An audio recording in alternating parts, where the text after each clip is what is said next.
Hi guys, welcome to my channel. So today we are sewing structured basket caging. So here I went ahead and divided the width of what I want to be working with by 2. Then after that I placed in the measurements I'll be needing. Like I just squared in my measurements and I ruled the lines. This is where the horizontal caging is going to be. So I'm just ruling every line according to the width, and I try to make sure every width is the same. Then from the middle I separated, I divided it into 2, then I ruled my lines. Then here, this is the strip I'll be using to sew. Now for this strip, it's your bone measurements by 2 plus 1 inch. That's half inches to sew. That was what made the allowance 1 inch. So after that I proceeded to stitching with 1/2 inch. That's automatically taking the 1 inch I added out. Then after doing that, I turned it out with my loop turner, as you can see me do, and after that I proceeded to ironing. Now this is the pattern we've drafted. Now while you're ironing, make sure the stitching line is in the middle. So after that I inserted my bone, then I proceeded to now stitching. Then if you can see, I didn't start from the beginning of the pattern paper. I started from the first line, like the next line that you can see. That's the first line we created. And you'll be stitching on both sides of the bone. Like you stitch on the left side, you stitch on the right side, and you secure it down. So mind you, the stitching line that we use in sewing the boning channel is in the middle because we ironed it and placed it in the middle. Like I said, I inserted my bone and then I proceeded to iron, making sure the line is in the middle so that it can be neat at the top, at the outer part. So after that I placed the horizontal bones on top. Like for yours, if you, depending on the pattern you want to create, you can do the horizontal first, but me, I did the vertical first because that's the design I'm trying to create. So for this side, I'm stitching the bone on top the pattern paper, making sure the fabric is underneath it.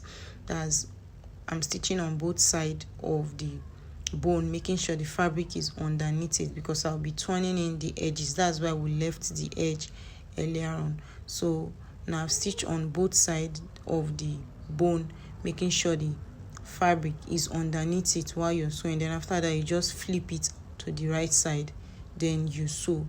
By doing that, you've secured it. Then for the down, I did the same thing, stitch the bone to it on both sides, and I still turned it the way we did. Now this is the other upper part of the sleeve because I'm trying to create a sleeve. I've stitched and torn. So this is the down part. I am turning it, and as you can see, I flipped it in a bit because I want it to turn in the edge properly. Then after that I proceeded to now stitching. And at this curvy part, if you're stitching, please try to be careful so you don't end up stitching and having a lot of crease and all that along it. So you'll be stitching and using your hand to control the curve.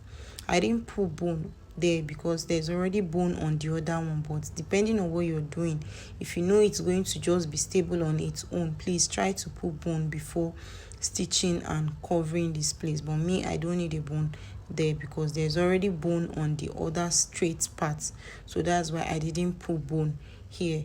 That's because of the design I am creating. So whatever thing you're going to be creating with it is what will determine how you're going to now place your bone. So here I've stitched everything.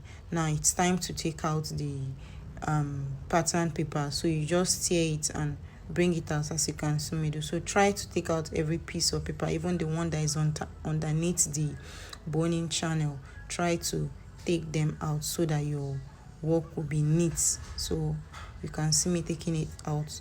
Please be very careful with this part because if you don't take it out properly, it will be tacky. So this is what it's looking like. I'm not done taking it out. I'm just showing you what I am trying to create. This is a sleeve that I'm trying to create. So this is what it's looking like, and this is the both patterns, like both piece when I'm done stitching them. Please take out the paper out very well. And after that I proceeded to using hand tacking to stitch them together. Please don't go and use machine, or use your hand and stitch them together neatly. You get, do invisible stitching with your hand. And this is the final look. So please subscribe to my channel so that you can be getting subsequent videos. Hope you enjoy the class. Bye.